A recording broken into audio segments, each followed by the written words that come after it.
Fala pessoal, beleza? Instrutor Douglas aqui mais uma vez, iniciando nosso podcast. O podcast tá pego. E antes de mais nada, quero que agradecer ao nosso patrocinador, né, Vaicão? Exatamente, nosso patrocinador que sempre está conosco, né, Douglas? Mainards Estática. A gente tá a parte de coldre, polímero, tecnologia nacional, nível internacional. Material, né? Todo material tático, parte de vestuário, né? E também a questão dos cursos de aperfeiçoamento, né? Com certeza, curso de aperfeiçoamento na área da segurança pública, segurança privada é na Mainards. E hoje a gente vamos tomar uma honra aqui hoje, né, Hoje Maicon? temos o privilégio de receber doutor delegado de polícia que tem inúmeros treinamentos. Olha, você não, tem que ter O muito currículo do tempo homem é para falar grande, do cara. currículo dele, né? O currículo do homem é grande. Além de ter uma conduta irrepreensível, né? Que é mais importante para poder atuar Delegado Edgar Santana tá conosco já aí, é uma honra. Agradeço o senhor desde já ter aceitado o convite e participar conosco aí. Contar um pouco da sua história, como começou, o que te motivou, né? E trazer para nós alguns temas aí relevantes, né, Marcos? Exatamente, Da até área porque da- as pessoas, elas têm curiosidade de saber o que é um trabalho de um delegado, o que levou ele a galgar né, não digo a profissão, essa vocação, né, porque é algo que a pessoa tem que ter a vocação para ter, né. Então, doutor, seja bem-vindo, para nós é uma honra ter o senhor, Sinta-se à vontade. fica à vontade. Obrigado, Douglas. Obrigado, Michael, pelo convite. É uma satisfação enorme estar presente aqui nesse podcast. Contar um pouquinho da minha história. Meu nome é Edgar Santana, sou delegado de polícia do estado do Paraná já há 17 anos. 7 anos. Já há 17 anos. Mas antes de ser delegado, eu sou uma pessoa que vim de uma realidade totalmente diferente da que eu vivo hoje. Eu vim de uma família humilde, sem muitos privilégios, sem muitos luxos, né? Mas sempre tive o básico ali, né? Um teto, comida na mesa, e meus pais me deram a possibilidade de estudar. Eu vim de uma comunidade ali onde o crime estava sempre presente, a desigualdade era muito gritante. Tive amigos que terminaram se envolvendo em crimes, terminaram sendo presos, outros terminaram, inclusive, sendo mortos, em virtude de ter entrado no mundo do crime. E diante daquela realidade ali, Douglas, que eu vivia, eu só tinha um único caminho para sair. Para não virar estatística, para não virar número. Virar número, né? Exatamente. Eu tive que meter a cara no livro, tive que estudar.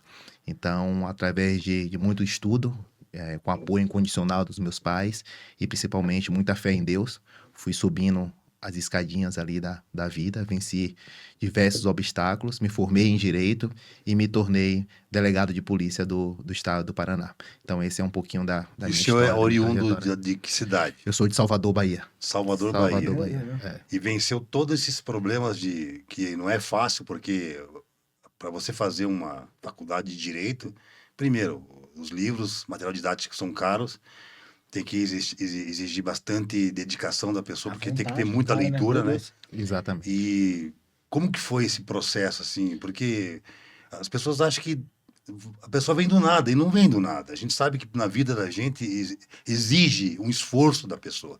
Doutor, eu queria que você contasse, assim, a motivação do senhor realmente foi a situação que você vivia com a sua família? O que levou o senhor para ser delegado de polícia? Essa realidade que eu vivia, vendo o mundo do crime ali, eu sabia que tinha plena consciência que não era aquele caminho que eu queria seguir. De fato, é um caminho muito difícil. Meu pai é eletricista, minha mãe é professora. Meu pai acordava às 5 horas da manhã para poder pegar o ônibus da empresa e ir trabalhar numa empresa fora de Salvador, só retornava no final do dia. E minha mãe praticamente passava o dia dando aula em escola pública. Mas tinha o dinheiro que eles ganhavam ali e eles investiam na minha educação e na educação da minha irmã. Então era muito injusto ele fazer todo esse esforço e eu colocar tudo por água abaixo. E a convivência com aquelas pessoas ali da comunidade que eu vivia, tudo caminhava naquele sentido. Mas graças, como eu falei, à orientação dos meus pais, eu consegui ir superando os obstáculos, conseguindo até de empréstimos ali, né, de consignado, em pagando a faculdade. Sim. E a gente vai aos pouquinhos subindo e terminei conseguindo me formar em Direito. Na sequência, abri o concurso aqui da da Polícia Civil do Estado do Paraná.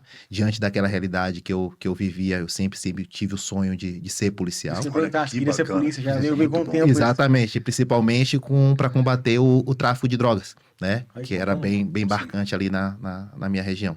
Então, graças a Deus, eu fui aprovado no concurso, tive o sonho realizado de passar e também ter a possibilidade de ter trabalhado no DENARC, que é a Divisão Estadual de Narcóticos, tanto de Foz do Iguaçu quanto de Cascavel. Então, fiquei plenamente realizado em estar do outro lado da história, né? Combatendo o crime ali e ciente da realidade que essas comunidades enfrentam diante do tráfico de drogas, que infelizmente destroem muitas famílias. Então, nessa trajetória do senhor, o primeiro trabalho do senhor foi na DENARC, seria isso? Então, eu Começou ali, comecei em Umuarama, o Moarama. aí Cascavel, Interiorzão. Uhum. exatamente. Aí, E de longe, hein? na Não, verdade, Alto Piquiri, era Não, uma mas que ali tem cidadezinha bastante pequena. tráfico ali, por Tem, causa da tem. Foz do Iguaçu, Isso, ali, aquela exato. ponte ali, né, da BR ali, que ali o tráfico tá naquela região ali. Vem de lá. Exatamente. O povo chama que é a biqueira gigante, né? A Isso. biqueira do mundo, né? A biqueira do mundo, Foz do Iguaçu, a fronteira ali, né? E não te assustou, assim, quando chegou pra cá e viu esse cenário, assim, do Paraná? Bastante, bastante. Eu passei no concurso, eu tinha 23, 24 anos, né? Nunca tinha vivido essa realidade Uhum. da polícia. E com o tempo de profissão, é uma coisa interessante, né? A gente entra pensando que vai somente enfrentar o crime, tratar de investigações complexas, cumprir mandado de prisão, mandado de busca. Pensa que esse será o nosso principal desafio. Mas com o tempo a gente aprende, e hoje fica uma lição para nós policiais, que às vezes o maior enfrentamento que a gente tem é lidar com o sofrimento humano, né? Lidar com a família em luto, lidar com a mãe que Sim. perdeu o filho, com o esposo que perdeu a Terrível. esposa, o irmão que perdeu o ente querido. Então, a minha missão hoje não é somente aplicar a lei e buscar por justiça. Eu, Edgar Santana, busco também acolher de forma humanizada essas pessoas, né? Justamente para trazer um mínimo de conforto e garantir que o trabalho da polícia vai ser feito de forma respeitosa e com toda a dedicação e empenho para poder dar uma resposta como uma forma de diminuir a dor e o sofrimento que aquelas pessoas estão passando. O senhor acredita que essas demandas que o senhor adquiriu no período que o senhor esteve à frente desses trabalhos que o senhor está nos falando, ele acelerou o processo do senhor com relação a todas as qualificações que o senhor tem hoje? Porque a gente vê que eu estudei sobre o senhor e vi que o senhor está entre os melhores delegados de polícias do Brasil. Então, eu não estou falando com qualquer delegado de polícia. Então, a gente tem uma honra aqui de falar isso. Eu vi os comentários. Não, o pessoal tem muito é carinho pelo incrível, doutor, eu vejo lá. incrível. Acompanhei bastante lá. É incrível, assim, o que eu estudei sobre o senhor. Tanto é que tem muito conteúdo sobre a sua pessoa. Então, talvez as pessoas não entendam quem é o Edgar. Mas se forem buscar informação, vão entender quem está sentado aqui conosco. Então, acelerou esse processo, doutor? Sem sombra de dúvidas, a gente entra na polícia muito imaturo, basicamente com conhecimentos só teóricos, né? E quando a gente chega na prática, a gente tenta procurar no livro ali, eu baixo uma biblioteca inteira e não encontro a resposta para aquelas situações Exatamente. do dia a dia. Então, é a experiência ao longo do tempo e a gente entra na polícia com a sensação de que é o dono da verdade, que sabe tudo. Mas quando chega na prática, a gente praticamente não... Os livros não ensinam como tem que realizar na prática, né? O trabalho operacional que vocês fazem muito bem. Então, com o tempo de polícia, eu aprendi a ouvir mais, né? A ouvir mais e ter mais empatia, se colocar no lugar das pessoas antes de tomar o meu posicionamento, antes de tomar a minha decisão. Mesmo porque a nossa decisão como autoridade policial vai terminar mexendo com aquilo que o ser humano tem mais de precioso depois do direito à vida, que é o direito de locomoção. O direito de ir, vir e ficar. Então, a gente tem o poder ali, naquele momento, de decidir se a pessoa vai ficar presa ou se vai ser solta. Então, a responsabilidade que recai da gente é muito grande. E, às vezes, a gente não tem muita informação. É a palavra da vítima, a palavra do autor, não tem outro elemento e tá ali, esperando a decisão ali, tem que decidir em questão de minutos, né? Então, às vezes, chega um cara, a gente procura um livro, liga pro colega, os caras falam, se você não sabe, imagina eu, sabe? Então, não ajuda, né? Exatamente. Então, aí você fica ali e tem que decidir naquela hora. Então, graças a Deus, eu tenho convicção das decisões que eu tomei. Não nego que algumas decisões eu possa ter errado na minha decisão ali de decidir aquele indivíduo ser ter sido preso, mas a gente é ser humano, erra Sim. também, e a gente vai aprendendo com os erros, né? Vai tomando pancada na vida ali, pancada, pancada, e a gente vai aprendendo, vai amadurecendo e vai aprendendo a ouvir as pessoas para que a gente aprenda o aprendizado constantemente, né? Dia após dia. Exatamente. Doutor, o que eu percebi que a experiência, digamos, você vai conduzir um miliante lá para um investigado, não um miliante, um investigado, para uma oitiva, o cara vai passar por uma oitiva lá que ele vai ter que ser ouvido. A experiência que vocês vão adquirindo ao longo do tempo, vocês conseguem detectar na linguagem corporal, do jeito que o cara está falando, que o cara está mentindo. Eu sei que o delegado de polícia tem essa condição por estar inserido há tanto tempo na segurança pública. E é em cima dessa intuição dele que ele consegue, digamos, desvendar ou até mesmo conseguir obter informações, né, nesses depoimentos, porque vai muito da experiência do delegado também, né? Porque, vou dar um exemplo, senhor, o senhor conduz o cara para uma diligência lá, o cara vai ser ouvido. Depende de como ele fala, cara, o delegado ele vai saber que ele está mentindo. E aí, em cima daquilo, vamos investigar. Tem essa expertise, você adquire ao longo do tempo isso realmente? Adquire. Porque é uma pergunta inteligente. Exatamente, excelente pergunta. Inclusive, a Escola Superior de Polícia Civil, ela já prepara os policiais para saber a linguagem corporal dos investigados. Então, tem todo um preparo que é feito pela própria Polícia Civil, né? A aula de linguagem corporal, se a pessoa está se aproximando muito, está se afastando muito, se está com os braços cruzados, se está com a mão em cima da perna. Uhum. Todos esses gestos são indicativos que a pessoa tem envolvimento ou não com o crime. Então, a gente recebe essas informações da Escola Superior da Polícia Civil, que inclusive vem fazendo um trabalho de excelência, formando uma grande quantidade de policiais capacitados e preparados para o exercício da profissão. E com o longo da carreira, a gente também vai adquirindo experiências. Eu tive um caso bem marcante em uma cidade do interior do Paraná, próximo de Foz do Iguaçu, que um cidadão, uma moça tinha se relacionado recentemente com um rapaz, convidou esse rapaz para morar junto, e essa moça deixou esse rapaz sozinho em casa e foi trabalhar. Nesse meio do caminho, esse rapaz levou a criança já morta para um hospital. O diretor do hospital me ligou pedindo para eu ir lá no hospital, que a criança estava com sinais de violência sexual. Olha só. Misericórdia. Quando eu cheguei no hospital, a criança estava uma mulher, né, uma criança do sexo feminino, estava com as partes íntimas bem lesionadas. Ou seja, é um indicativo que ela sofreu violência sexual. E esse rapaz sentado no corredor do hospital. E aí, quando ele contou a história, eu comecei a conversar com ele, ele começou a tentar sair do hospital ali, né? E eu chamei a equipe que estava na delegacia, foi para a delegacia, eu falei, não, você vai para a delegacia que você vai ser ouvido na delegacia. Mas ele ciente que não tinha feito nada. Então, isso eram as 3 horas da tarde, já eram as 8 horas da noite, mais ou menos, a gente conversando com ele, pedindo explicação, ele começou a entrar em contradição, Sim. veio o cansaço dele, Porque começou... tem aquela sabatina de perguntas, o cara não consegue bater sempre a mesma coisa. Exatamente, exatamente. A sequência de perguntas Exato. ali, a linguagem corporal dele também. E quando chegou umas 10, 11 horas da noite, quando eu olhei para a unha dele meio que melada de sangue, sabe? E aí eu questionei ali o que era melada de sangue, tentou tirar o sangue da mão ali, a gente conseguiu segurar a mão dele ali e ligamos para a perícia, para ir no local ali fazer o exame pericial. Isso. Quando Que viu isso, o sangue da mão, era justamente o sangue da E o senhor criança. percebeu isso? Exatamente. E ele tinha violentado sexualmente a criança e a criança Pelo amor de morreu Deus, cara. em virtude da violência sexual que sofreu, né? E a mãe ainda tinha o outro filho, né? Olha o ponto interessante. Meu Deus do céu. A importância de você ter filho pequeno e saber quem é que você coloca dentro da sua casa. Verdade. Exatamente, pelo amor de Deus. Né? Conhecer o cara menos de 15 dias e o cara já estava É, o dentro amor da da minha vida, casa. né? Exatamente. Então o cara molestou sexualmente a filha, tinha outra filha, e por incrível que pareça, no primeiro dia de visita, que foi autorizada a visita, ela foi visitar o cara. A gente ligamos para o Que conselho isso? tutelar, já que ela tinha outro filho, informamos o conselho tutelar sobre essa conduta dela e naquele momento o conselho tutelar tirou a guarda da segunda criança dela. Então é esses casos que a gente pega que mexe com o emocional da gente, ainda mais depois que a gente Eu ia tem filho, né? perguntar, ele mexeu muito, né, doutor? Imagina. Bastante, né? Cara, Cabeça do senhor na hora. É difícil. A gente lidar com tudo tipo que é crime, com homicídio, com furto, com roubo, mas quando mexe com criança, machuca, dói bastante, sabe? A gente fica realmente. Não dá pra separar. Que a gente Né? é Botar uma profissional ali barreira. na hora, imagina, cara. Exatamente. É muito E difícil. como humano, a gente quer, meu Aí Deus, eu cara. acredito que daí é como se fosse uma questão de honra para vocês, né? Exatamente. Elucidar esse crime, né? Exatamente. Até pelo fato, digamos, não, nós vamos descobrir.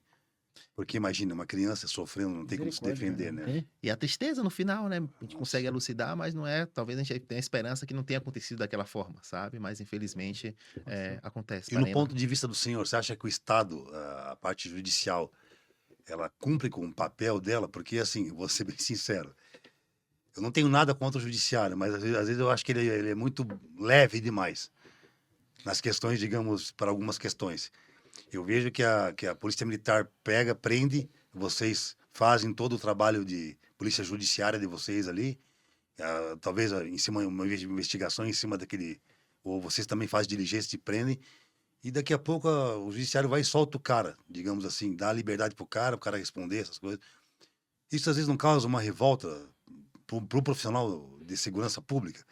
Porque pra gente, a gente quer que o cara fique preso, Exatamente. né? O cara Compra- poderia falar, cara, Exatamente. não podia, cara. Não te dá, às vezes, uma revolta como cidadão, às vezes, não só como policial, né? Mas como, pô, fiz todo o trabalho, colocamos toda aquela equipe de inteligência, movemos tudo que a gente tem de aparato aqui para prender o cara, dali dá 10 dias o cara sai solto. Pô, brincadeira, né? Não te dá, às vezes, uma revolta, doutor? Dá uma revolta, uma sensação que a gente tá enxugando gelo, não tá resolvendo os problemas que afetam a segurança pública, mas é importante destacar que, de fato, a Polícia Civil, a Polícia Militar, a Guarda Municipal, a Sim. PRF, os órgãos responsáveis por segurança pública, efetivamente fazem a sua parte, né? Cumpre o que tem que cumprir, fazer o dever, fazer a investigação, fazer o trabalho preventivo, fazemos o trabalho repressivo, e às vezes, Michael, não é nem problema do judiciário, do Ministério Público, é o problema da lei mesmo, sabe?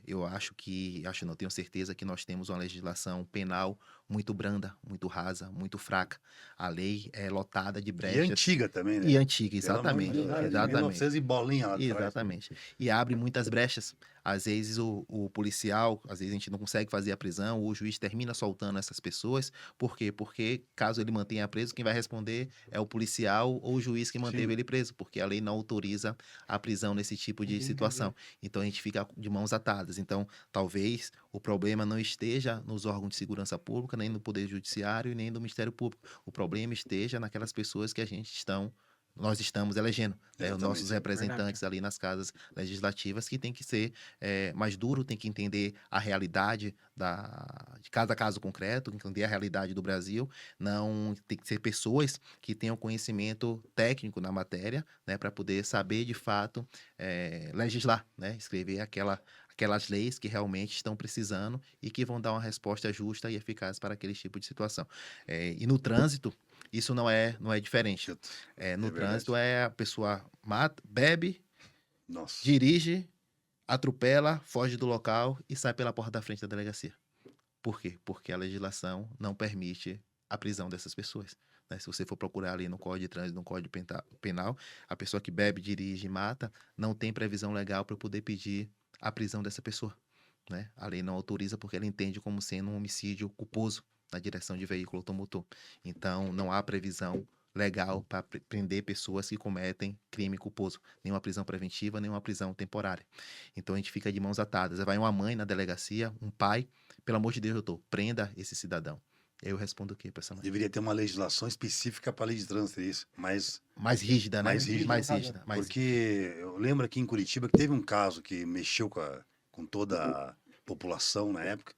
Foi quando teve o acidente do Carli Filho, o deputado que matou lá os meninos lá. Nossa, eu vi o carro no Que o cara decolou lá e, cara, matou o cara na hora. Só que com ele não aconteceu nada. O carro dele tinha airbag até no teto lá.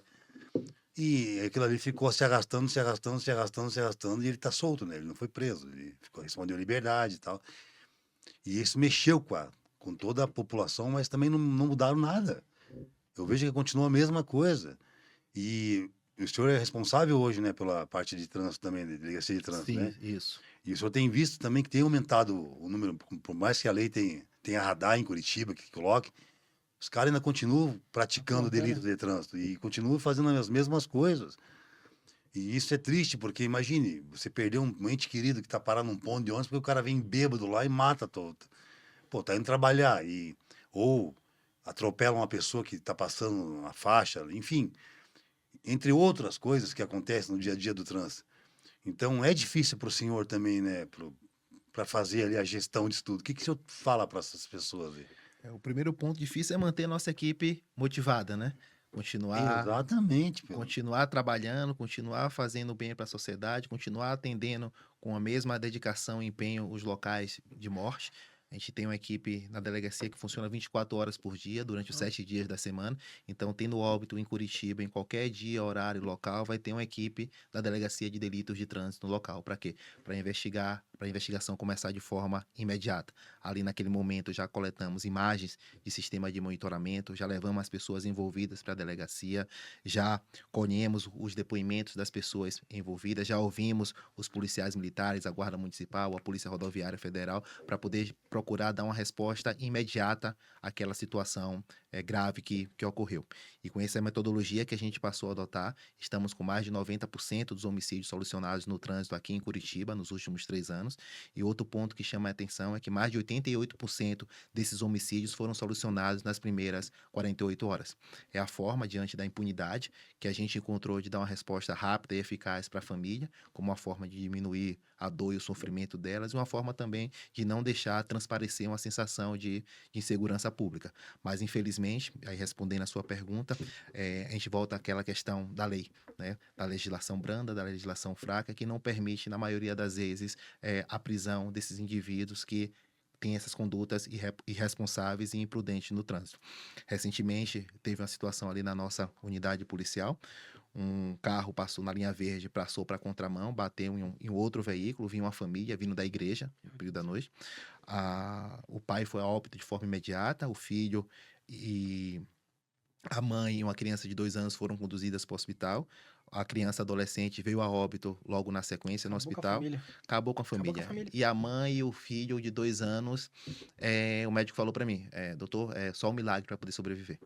E Deus é grande. À medida que o filho de 2 anos ia melhorando, a mãe ia melhorando. Então, graças a Deus, na Olha sequência, os só. 2 melhoraram e saíram do hospital. E o condutor do veículo que causou o acidente, embriagado, né, também sofreu ferimentos, foi conduzido para um hospital aqui da cidade de Curitiba, ficou sob a escolta da Polícia Militar. Isso, o acidente foi de madrugada e quando chegou no outro dia, umas 6, 7 horas da noite, eu estava saindo da delegacia, o investigador que atendeu o local ainda estava ali redigindo o relatório de atendimento do local e coletando outras provas. Chegou esse indivíduo que estava dirigindo o veículo, escoltado pela Polícia Militar, machucado, só que já em condições de ser preso. Eu falei, ó, espera aí um pouquinho que eu vou fazer a oitiva dele. Nesse intervalo que eu fui ajeitar a sala para poder fazer a oitiva dele, o investigador me chama, que estava no plantão, doutor, saiu o alvará dele. Ou seja, não ficou 10 segundos dentro da cela, né? Meu Saiu Deus do pela céu. porta da frente Meu da Deus. Vai e delegacia. volta isso, né? Meu Nossa, Deus. o investigador veio perguntar, doutor, ele vai para casa primeiro que a gente, vai dormir primeiro que a gente, vai ver a família dele primeiro que a gente, vai jantar primeiro que a gente. Eu tô aqui desde ontem, 8 horas da noite, são 7 horas da noite do outro dia. O cara que E desgraçou o a cara, família. exatamente, o cara que acabou com a família vai para casa dormir, botar a cabeça no travesseiro e dormir. E não ficou 10 segundos preso, né? É culpa do juiz, é culpa do Ministério Público, é culpa da polícia? Talvez não, talvez seja culpa, mais uma vez, da legislação que permite que essas pessoas respondam o procedimento em liberdade. Isso causa uma sensação de insegurança pública, não dá uma resposta, o cara não é punido efetivamente, então dificulta a sua ressocialização, e isso também não serve de exemplo para ninguém, né? Porque as pessoas não vão se sentir, não vão ficar desencorajadas para beber e dirigir, porque sabe que Zezinho bebeu, dirigiu e matou e saiu pela porta da frente da delegacia. Olha só. Né? Doutor, uma das matérias que eu estudei, né, quando eu fiz gestão em segurança pública, foi aquela questão de você, no depoimento policial, há uma diferença muito grande entre o juiz colher informações de um policial do ato do crime e colher informações do humilhante. A gente nota, e isso tá todo mundo vendo isso. Não vamos tampar o sol com a peneira, porque aqui nós temos que falar a verdade, né, Douglas? Com certeza. Por que o judiciário, por que os juízes, eles não têm o mesmo critério? Eles usam uma régua diferente na hora de colher ali uma informação. Porque Pro policial que tá ali, ou militar, ou civil que fez o trabalho dele, pô, eles enchem o cara de pergunta. E aí, como é que você fez com o cara? Ah, você algemou o cara. Só falta perguntar em quantos barulhinhos de algema, quantas catracas você catracou a algema do cara, como é que conduziu o cara? Sabe que o cara não vê que o cara é humilhante? Que dependendo da situação como foi feito o ato de prisão, é a maneira que vai ser conduzido o cara. Se o cara for de boa, ele vai vir de boa. Exatamente. Agora, se o cara não vir, ele vai ter que vir do jeito que tem que precisar vir, Exatamente. né? Aí eles ficam, tipo, indagando com a polícia, por que foi feito assim, por que foi daqui. Não estão lá, eu acho que não sabem um pouco o lado de vocês. Eu acho que o juiz ele tinha que fazer um estágio dentro da Polícia Civil, tinha que fazer um Perfeito. estágio dentro da Polícia Militar para eles entenderem que há situações que o cara tem que usar um pouco mais de truculência, um pouco mais de...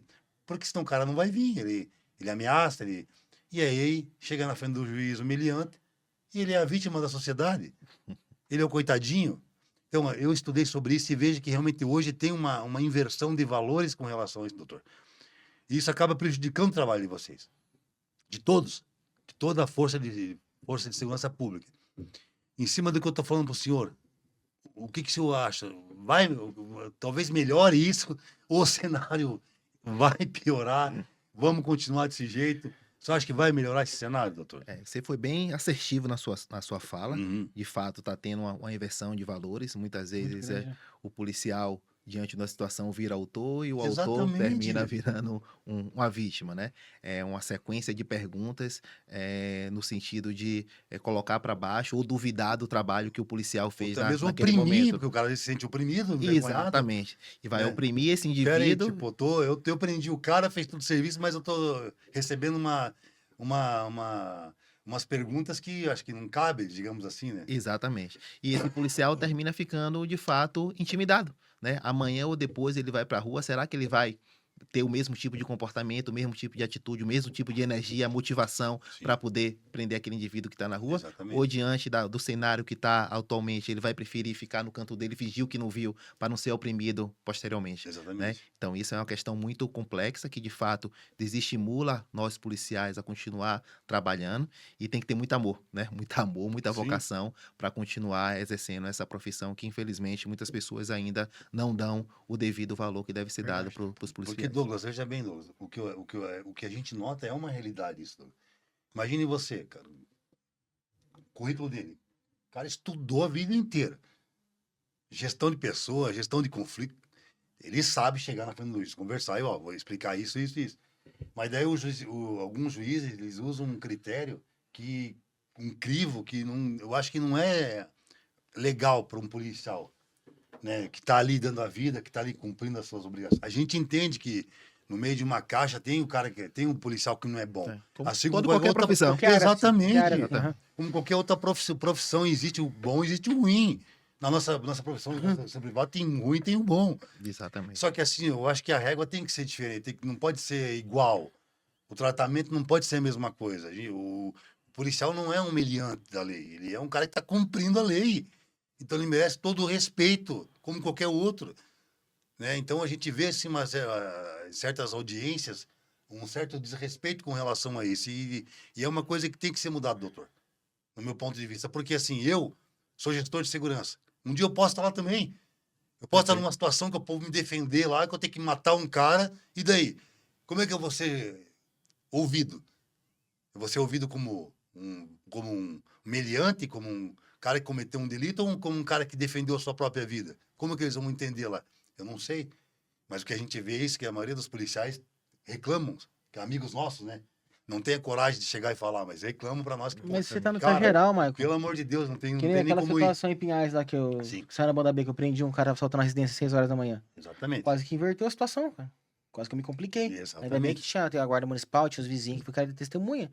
Entendeu? Porque chegou lá na Teve gente delegacia. que filmou você fazendo trabalho. Aham, Né? chegou na delegacia, o cara foi brutalmente espancado por mim. Sempre foi o contrário, eu apanhei pra caramba pra conseguir mobilizar ele. Exatamente. Quase que inverteu a história. Exatamente. A mídia também. Pois é. E as pessoas esquecem que nós que trabalhamos com segurança pública e segurança privada, a gente vive no limite, né? A gente passa a lidar diariamente com dor, com tragédia, com pressão, com cobrança, com abdicação, né? Abdicamos da nossa família, abdicamos Sim. dos nossos amigos, do final de semana com nossos filhos, justamente para servir e proteger a população. A nossa profissão é uma profissão que exige um alto preço, é uma profissão de renúncia. Nós estamos a todo tempo de prontidão, né? E muita gente não reconhece esse trabalho que é feito pelos órgãos de segurança, que por trás do uniforme ali há um ser humano, com a família em casa, com o filho para cuidar, com suas dores, com seus sentimentos, e terminam deixando isso tudo de lado no momento que está sendo ouvido ali e enche de pergunta, justamente perguntas que geram a Exatamente. dúvida do trabalho que é feito pelo Isso aí policial. acaba desestimulando o operador de segurança pública. Eu vejo, porque assim, doutor, sabe, a gente entende porque a gente atua dentro da segurança privada. Eu já estou atuando desde 97 dentro da segurança privada. E eu vi, fazem 3 décadas que eu estou dentro das forças de segurança e vi crescer o segmento de segurança, tanto da segurança pública como da segurança privada. Mas o que eu notei é que de uns anos, eu digo que de 2010 para cá, houve realmente uma inversão muito grande de valores com relação ao trabalho da polícia. E não só da polícia, como o nosso trabalho também. Então, por isso que a gente hoje tenta unir as forças de segurança. Fundamental. Sabe? Tipo, colaborar. Essa que é a realidade. Eu acho que se todo mundo colaborasse, Douglas, a gente consegue elucidar o maior número de crimes e a população vai ficar mais segura. Porque a polícia não trabalha sozinha. A polícia trabalha com informação. Tem um setor de inteligência, tem um setor de trabalho de vocês, mas a informação é uma coisa que ajuda muito as pessoas a chegar no autor dos crimes, né, doutor? Eu vejo que a segurança pública, privada hoje, ajuda muito o trabalho de vocês. Até porque a parte de monitoramento de imagens, monitoramento de alarmes, câmeras espalhadas em todas as cidades que estão hoje na gestão de empresas de segurança. Como eu falei para o senhor ali, fora das câmeras, que eu já cedi imagens para a Polícia Civil, o Douglas também já cedeu imagens, Sempre, que né? ajuda muito o trabalho de vocês. Então, assim, eu gostaria de falar aqui dentro de toda essa realidade hoje. O que o senhor falaria da segurança privada? A segurança privada hoje ela soma com vocês, realmente? Porque às vezes também a gente se sente meio desestimulado, né, Douglas? Faz parte. Porque a gente também gosta de fazer o trabalho certo. Né? A gente gosta de tipo, chegar numa estação lá e conseguir pegar o cara que está roubando, tirar o cara, ali, chamar uma viatura de polícia para tirar o cara de circulação, para não incomodar mais aquela pessoa. Dentro dessa realidade, o que o senhor diz desse trabalho? Segurança pública é um compromisso de todos. A polícia não consegue fazer segurança pública sozinha. Exige uma parceria entre os cidadãos, a instituição pública e a instituição privada.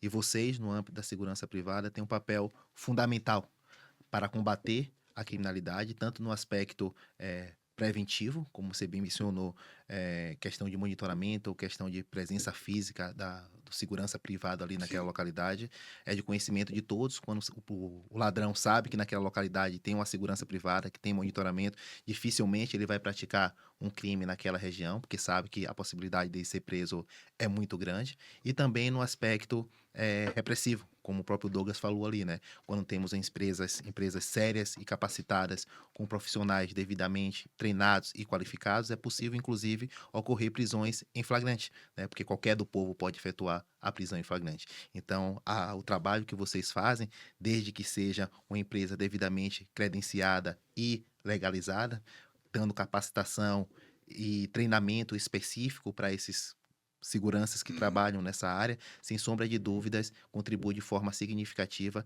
para a redução da criminalidade e também para a elucidação dos crimes, principalmente ali no âmbito da gente, dos crimes de trânsito. As empresas privadas contribuem de forma relevante, cedendo imagens para a gente no exatamente, momento do bastante, acidente, né? Tem bastante onde imagem. vocês têm uma estrutura muito grande, né? As Sim, empresas privadas, né? sim. Principalmente em relação ao trabalho de monitoramento. É estrutura essa que o Estado sozinho não, principalmente por questão orçamentária, não tem condições de monitorar a cidade inteira. Então, essa contribuição de vocês é fundamental para que a gente possa fazer segurança pública juntos, né? Inclusive agora, não sei se o senhor está sabendo, acho que de uns 10 anos para cá, a gente está trabalhando com várias tecnologias embarcadas e dentro dessa tecnologia que traz junto na imagem de monitoramento, nós temos as câmeras com LPR, que também consegue fazer leitura de placa, e entre outras tecnologias que também auxiliam não só o trabalho da segurança privada, como da segurança pública.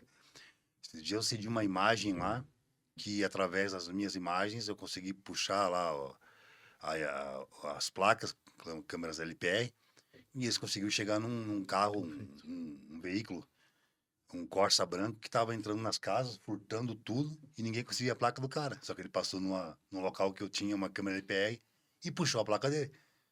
E uma dessas câmeras conseguiu, os policiais, através de diligências, de investigação, chegaram no cara. Então, assim, eu acredito hoje que a tecnologia, ela está ajudando a mesma coisa como se fosse, Douglas, ali a questão do setor de inteligência que tem dentro da Polícia Civil. A Guarda Municipal hoje, ela está imbuída com um sistema que é aquela muralha digital Cultura digital. e que também ajuda o trabalho de vocês. Por isso que é importante a gente debater sobre isso aqui, Douglas. Que as forças, elas se integram, né, doutor? Exatamente. Se completam uma com a outra, né? Exato. E sozinho ninguém E faz nada. caminham tudo para o mesmo Verdade. local, que é o quê? Pegar o cara e tirar de circulação, prender, Exatamente. né? Perfeito. Hein, doutor? Então, o senhor acredita que houve esse crescimento, houve essa mudança desse cenário no Paraná, essa melhora? De fato, sim, né? Porque o senhor está aqui há 17 anos, né? Tô há 17 anos. Imagina, isso É. o senhor viu crescer o negócio. Exatamente. E Evoluiu. ainda mais o crescimento de empresas qualificadas Sim. e bem conceituadas no mercado. É disso que a gente precisa para poder aliar a segurança pública. E não de empresas de fundo de quintal. Né? Exatamente. Que efetivamente não contratam aqueles profissionais capacitados, simplesmente contratam um cara para poder andar apitando no meio da rua, sem qualificação na rua. Sim. Então termina, na verdade, prejudicando o trabalho da segurança pública e não causando benefício. Outro ponto importante que merece ser destacado é que nem todo mundo gosta da polícia. Assim, a gente vai no local, a pessoa fala, não vi nada não sei de nada. E aí, talvez o segurança privado que trabalha ali no bairro, vai lá, conversa com a pessoa, ela tem mais proximidade. Sim. Ela fala pro Consigo segurança fazer privado, direto, né? sempre consigo. né? Então chega lá, senta ali, conversa ali no canto, e esse segurança privado passa a informação para a polícia, né? Exatamente. Com mais, a pessoa tem mais confiança e mais credibilidade com a pessoa que ela é mais próxima. Verdade. Então, às vezes, na maioria das vezes, a gente chega no local lá, não sei de nada. Às vezes sabe da história toda, mas não conta. Por quê? Por causa da desconfiança com o trabalho da polícia. Então, esse papel também, além da questão do monitoramento, como você bem mencionou, além desse trabalho preventivo que vocês fazem, a questão da confiança da comunidade, da população daquela localidade em relação às empresas de segurança que fazem um serviço naquela região. Bacana, né, Douglas? Com certeza. Hein, doutor? E uma pergunta que eu quero fazer para o senhor, agora que fugindo do nosso tema aqui, que eu queria que as pessoas conhecessem um pouco mais do senhor, né? A gente está vendo o senhor como profissional, como delegado. Quem que é o Edgar fora do... Quem que é o Edgar fora do cenário da polícia? Quem que é esse homem aí? Quem que é o senhor? Eu chego em Essa é uma casa, pergunta eu sou uma pessoa assim, muito simples, né? Mesmo Aham. porque eu mantive as características da minha origem, não mudei uma vírgula.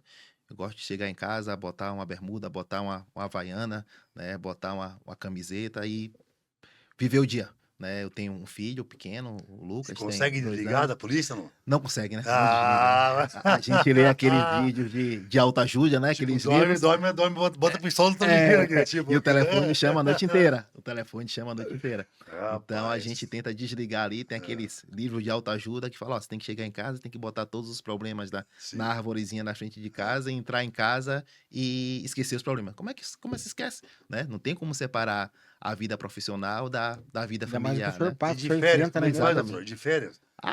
É uns Mesma 10, coisa? uns 10 dias para desligar, né? Quando Meu tu desliga, já tá na hora de voltar de novo, né?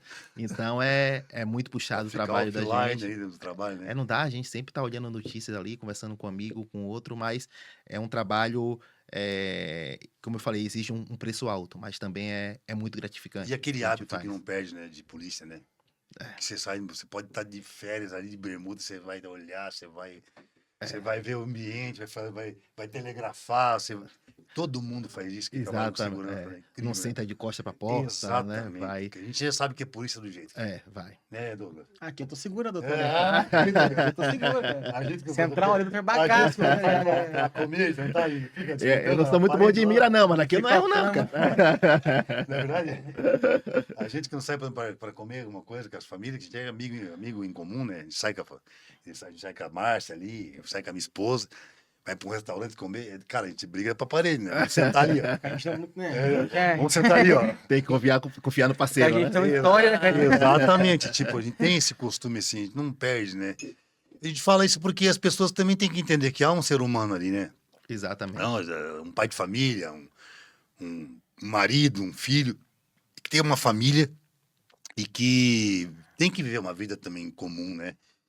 apesar que tem as suas atribuições e responsabilidades, que não fogem, mas eu falo isso porque as pessoas precisam entender que por trás desse grande operador de segurança pública existe um homem. Tem dor, tem sofrimento, chora, tem tristeza, tem alegria. A gente não é um robô, né? A gente cumpre nossas funções ali. Ainda mais vocês que atuam com essa parte que lida com pessoas, né, Douglas? Sim. Ainda mais que o senhor falou ali que, pô, mexe com criança, porque ele mexe com o cara. Exatamente. Pô, o cara chega em casa abalado, né? Pelo amor de Deus, cara. Por trás do uniforme tem um ser humano, né? Exatamente, Tem coração, gente, tem sangue exatamente. correndo, tem emoções, tem sentimentos. E às vezes a gente chega em casa, de fato, abalado. Aquele né? fardo ali na cabeça. Exato, Ali. mas a gente tenta, eu particularmente tento não levar isso para casa. Eu não conto o meu dia a dia para minha esposa, não para os meus pais. Eu tento absorver toda aquela carga para mim, porque a partir do momento que eu conto para ela, já meio que deixa o ambiente mais pesado, né? Pesa mais, né? Se é para alguém carregar o peso, eu prefiro carregar o peso sozinho, né? Para um ambiente de casa ficar um ambiente mais saudável possível, né? Hein, doutor? E depois de tanto tempo na cidade do Paraná aqui, já abraçou essa cultura paranaense? Porque é bastante tempo, né? Quando vai visitar o povo lá na Bahia, o povo não sente a diferença com o senhor? Eu abracei Curitiba, abracei o Paraná, sou apaixonado por a cidade, pelo estado do Paraná. É um estado modelo no Brasil, né? Um estado que está sendo efetivamente bem conduzido, bem cuidado. E o que eu sinto mais dificuldade aqui é o frio, né? Se acostumaram? Não acostumei com frio. Sofrimento, a gente não acostuma com sofrimento, né? É mesmo, é? O frio judia. E se eu falar pro senhor que eu não consigo ficar uma semana no calor? É mesmo? Passo mal. Falei, quero ir embora. Não quero ir embora, chega. Tá muito quente, eu não aguento mais.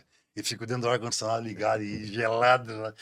É aquela história, a pessoa acostuma, né, com as suas origens, né, com o seu estado, né? E o frio é uma coisa que eu não consegui me adaptar. Eu sofro muito na época de frio ali. Às vezes eu peço férias, mas não consegue pedir férias, né? Então tem que aguentar o sofrimento. Ainda mais no frio, acordar 3, 4 horas da manhã para cumprir mandado de prisão, mandado de busca, imagina, né?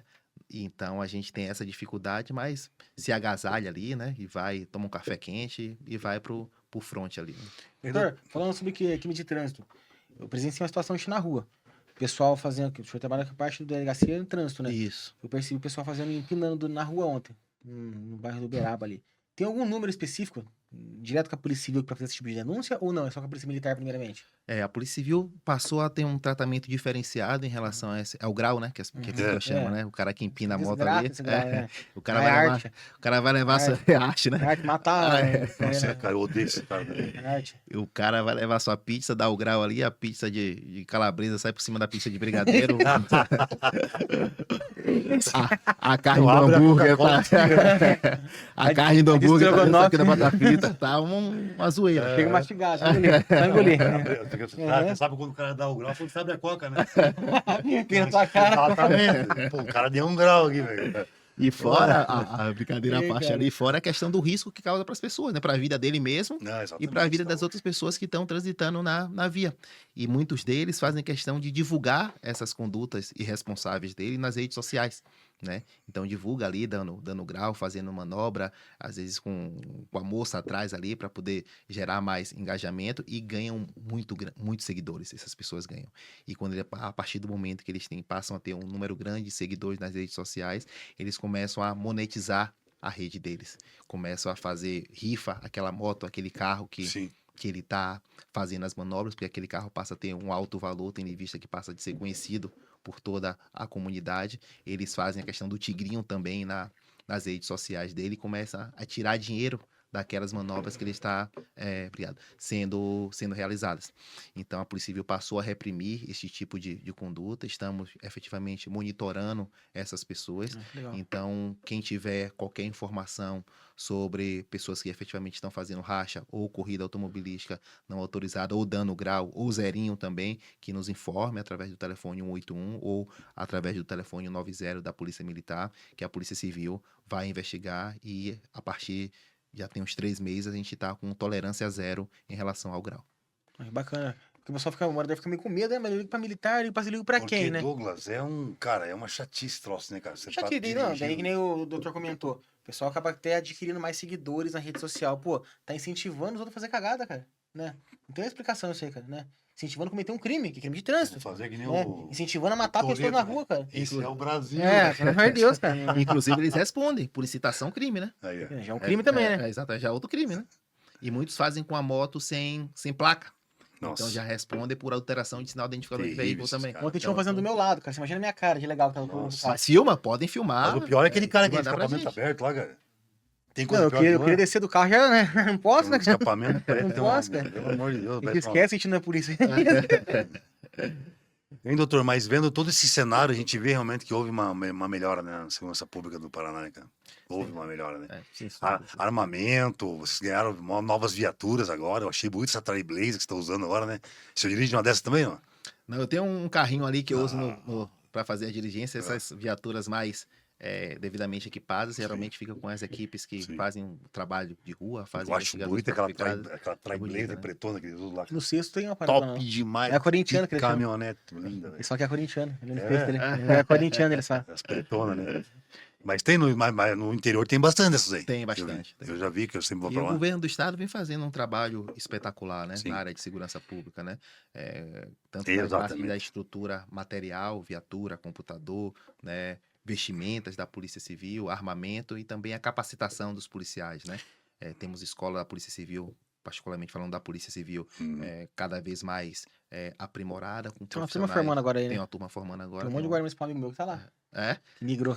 E uma escola em formação agora, com professores capacitados, tanto aula teórica quanto aula prática, muito bem conduzidas, e tenho certeza que vai sair policiais cada vez mais capacitados, mais preparados e principalmente mais humanizados. Sim. Eu queria agradecer também ao secretário de Segurança Pública, o Hudson, que a gente conhece a história dele aqui no Paraná, que é um cara extremamente operacional e que está à frente hoje da Secretaria de Segurança Pública e que na gestão dele a gente viu que realmente teve um avanço aí com a questão de material bélico, viaturas, e tem entregado várias viaturas, então eu tenho acompanhado isso. Conseguiu a blindagem aí algumas viaturas na parte da frente, né, Douglas? Só na frente, né? Mas já conseguiu, não Já tinha. ajuda, né? Já ajuda alguma coisa. Ajuda bastante. Claro, com certeza.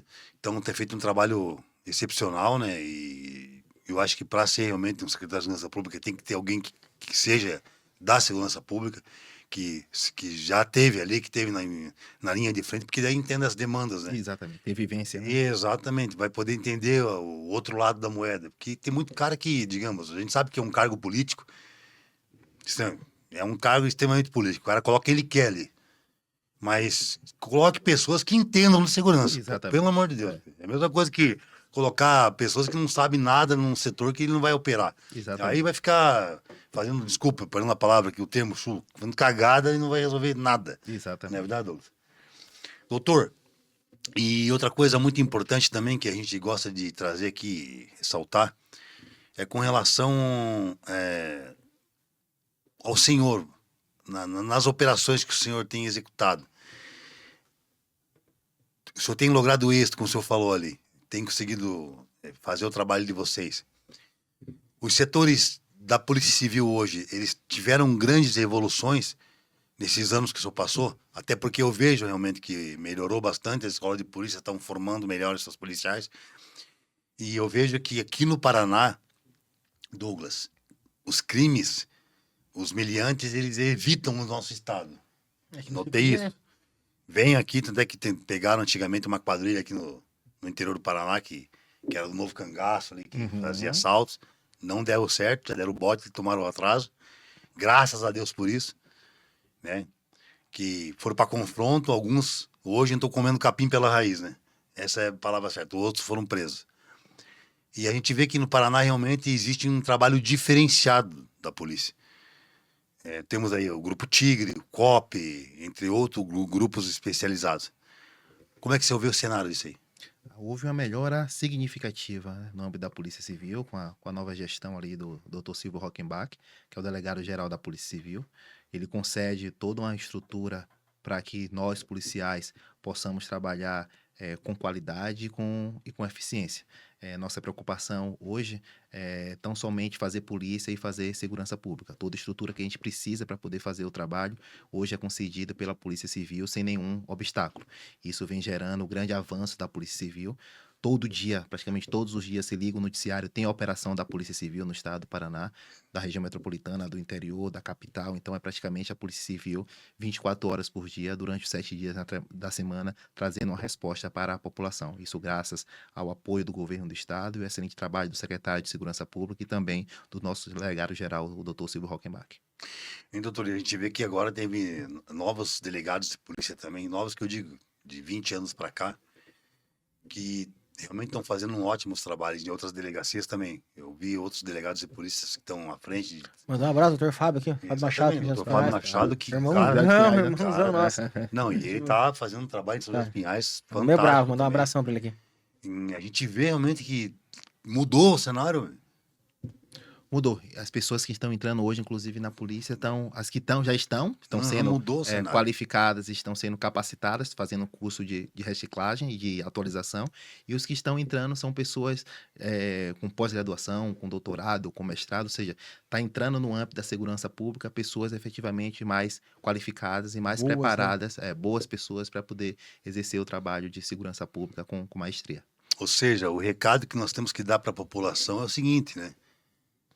Não adianta querer mentir, a casa vai cair, né? Exatamente. Tem gente qualificada para descobrir a verdade, e vai descobrir, né, doutor? E vamos até a última instância, né? Exatamente. Nós não descansamos enquanto a pessoa não seja efetivamente responsabilizada pela conduta que praticou. Porque é isso que as pessoas querem, a resposta da polícia para elucidar e resolver problemas.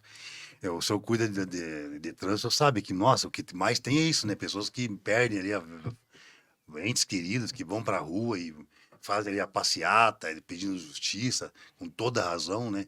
Sim, sobre Mas, voltando àquele assunto que é bom a gente frisar nisso, até porque é um problema geral hoje, que é realmente as leis muito fáceis e brandas da parte de trânsito. E é o que tem mais matado pessoas. Exatamente. Né? Os grandes homicídios hoje em Curitiba é de trânsito, praticamente. Exatamente. E a gente costuma falar ali, né, nas palestras que a gente dá, que às vezes as pessoas, e principalmente o legislador, não se preocupa muito com a questão do trânsito. Né? É como a gente estiver assistindo, por exemplo, o William Bonner, na hora do Jornal Nacional, quando ele fala de dólar, ninguém se preocupa com dólar, se está alto, se está baixo, só quem vai viajar. Não dá importância mesmo, é Só quem verdade. vai viajar, É verdade mesmo. né? A gente só se preocupa com o trânsito quando ocorre dentro da casa da gente. Né? Enquanto está no vizinho, tá confortável. Verdade. Né? Exatamente. Então, enquanto não acontecer um fato grave com alguém que efetivamente tenha condições de mudar a realidade da legislação, praticamente vai continuar da forma que está. Né? A polícia fazendo o trabalho dela, né? Praticamente enxugando o gelo, tendo em vista essa questão da impunidade na sequência, e as pessoas cometendo essas condutas irresponsáveis, tirando vida, destruindo as famílias e respondendo o processo e os procedimentos em liberdade. E o que a gente tem mais visto é o cara abandonando o carro no meio da rua e vazando, doutor. Por que faz isso, Eu vejo doutor? muito isso. Até Eu queria perguntar isso pro senhor. Por que eles fazem isso? A maioria Pra foge não- do local, flagrante? não tem fugir do flagrante, às vezes está sem CNH, ou às vezes bebeu, né? Consumiu bebida alcoólica. A gente tem um índice muito grande de flagrante ali na nossa unidade policial por pessoas que bebem e dirigem. No mínimo 2, 3 flagrantes por dia a gente faz pelo crime de embriaguez ao volante. Então, Doutor bafômetro, assim, o cara não é obrigado a fazer? Tô perguntando você, né? o cara, né? O cara, né? O cara não é obrigado a fazer. O amigo meu, né? Um amigo meu perguntou. Não é obrigado a fazer, na verdade. Eu sou obrigado. Assim, quando você é abordado pela Polícia Militar, pela Guarda Municipal, pela PRF ou pela própria Polícia Civil, você pode se negar a realizar o bafômetro. Uhum. Mas isso não significa dizer que você não pode ser preso pelo fato de ter se negado. Tem que ser obrigado a fazer isso, eu acho. Exatamente. Tem que ser obrigado a fazer. Mas um ponto importante é que o policial pode constatar, mesmo se você se negando a fazer Sim. o bafômetro, o Legal, policial isso pode aí. constatar que você está embriagado, observando alguns sinais em sua pessoa, como tá com o olho vermelho, tá com hálito Cheiro, né? etílico, né? Tá com as vestes desordenadas, tá falante, tá agressivo, né? Tá com a fala desconexa, tá falando embolado. Tendo 2 ou mais desses sinais, são 18 sinais previstos na resolução, o policial pode marcar 2 xizinho ali, você vai ser conduzido para a delegacia, vai ficar preso ali no nosso resort Esqueci, eu queria saber que legal. e vai ter a mesma validade, esse termo Olha que ele só. fizer tem a mesma validade do bafômetro. Entendeu? Entendi. Porque os caras vazam, né? Os caras batem do carro e de repente aparece um outro senhor. Nesse dia, vi no jornal, né? Acho que eu vi o senhor lá. Apareceu assim, lá, Apareceu um velhinho lá pegando o carro do filho lá que bateu, acho que faz uns 2 meses atrás, hein? E que o cara bateu o veículo, vazou, daí foi um senhor assumir lá o BO, mas não era ele. Descobriram lá que não era ele. Isso. Tem uma bronca dessa aí, eu vi, Tem. Que os caras batem, o jornal bateu em cima e pegou o cara. Conseguimos localizar Exatamente. o trabalho. Parece que o pai do cara, né, buscar o veículo. Se apresentou como se fosse ele, né? Isso, exatamente. Olha só, cara, Mas que a polícia ponto termina que- fazendo a gente toma atitude precipitada, né? A gente faz a investigação até a última instância Aí ali tinha as pra câmeras realmente- que viu o cara E saindo, viu o cara vocês na- ajudando de bastante pau. mais uma vez. Exatamente. Mas o Uma cara imagem mandou o história. pai, cabelinho O cara branco, de cara. pau, né? Cabelinho do cara. O cara é um cara de pau. Não, mas é muito safado e E pilantra.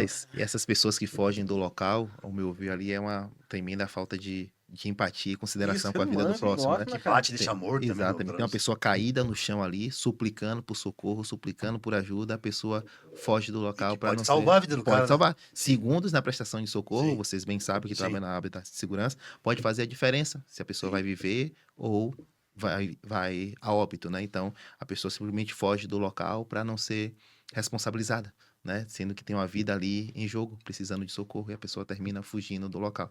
Então, é absurdo. Né? É absurdo e incompreensível que, infelizmente, ainda tem ser humano que pratica esse tipo de conduta. É verdade. Faz aquela. Outro corte. Vamos lá. Doutor, queria fazer aqui uma pergunta para o senhor. Qual que é o recado que o senhor dá para a população hoje da cidade de Curitiba e região metropolitana com relação aí ao trânsito, a esse assunto tão importante em que as pessoas não estão levando em consideração e que está tirando vidas? O que o senhor deixa de recado para essas pessoas? Segurança pública é um compromisso de todos. E para isso precisamos de união, responsabilidade e firmeza.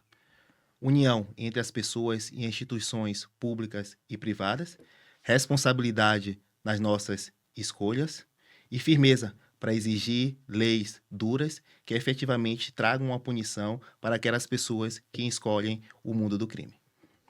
Doutor, nós agradecemos, né? É muito gratificante ouvir isso, porque a gente é... Como é que a gente fala? A gente é... Não pode falar porque a gente é a favor da segurança. A gente respira isso também. Eu gosto. Exatamente. Então, assim, mas a gente vê pelo lado da população, pelo lado das pessoas. Eu tenho família também, tenho um filho que dirige, tenho esposa. E o que a gente quer hoje é paz no trânsito. É mais ou menos isso. É poder sair de casa sem ter pressa de voltar. Esse é o lema, assim, saber que você vai voltar para tua casa, para o teu lar. E é muito gratificante receber o senhor aqui. O senhor que para nós é um exemplo de profissional, de ser humano. Eu estudei sobre o senhor, sei da sua história, mas as pessoas que nos assistem aqui não sabiam disso, hoje vão ficar sabendo através das redes sociais. E vai alcançar muitas pessoas, e eu agradeço muito pelo seu tempo, por você estar aqui com a gente, né? É muito importante isso para nós. Com certeza, doutor, que eu te agradeço por aceitado o convite, né? É uma honra imensa, né? Tava só marcando o que tava falando aqui.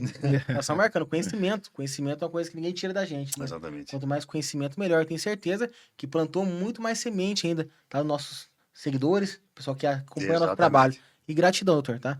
E conte conosco sempre, se eu precisar. Tamo junto. E força e honra sempre, né? Isso aí. Quer deixar mais algum recado? Agradecer mais uma vez o convite, parabéns pela iniciativa desse podcast. De fato, é preciso falar sim de segurança pública e reforçar cada vez mais a necessidade dessa união entre as forças de segurança pública e as instituições privadas e as empresas de segurança privada. Acho que essa união de esforços, essa integração, como foi bem mencionado aqui, é fundamental para que a gente consiga trazer segurança pública e reduzir de forma significativa o número de crimes aqui, tanto em Curitiba como no Paraná. Fica a dica aí, né? Isso aí. Gente, muito obrigado. Tamo junto sempre, Maicon. Isso mesmo. Força e Pode honra. contar com a gente.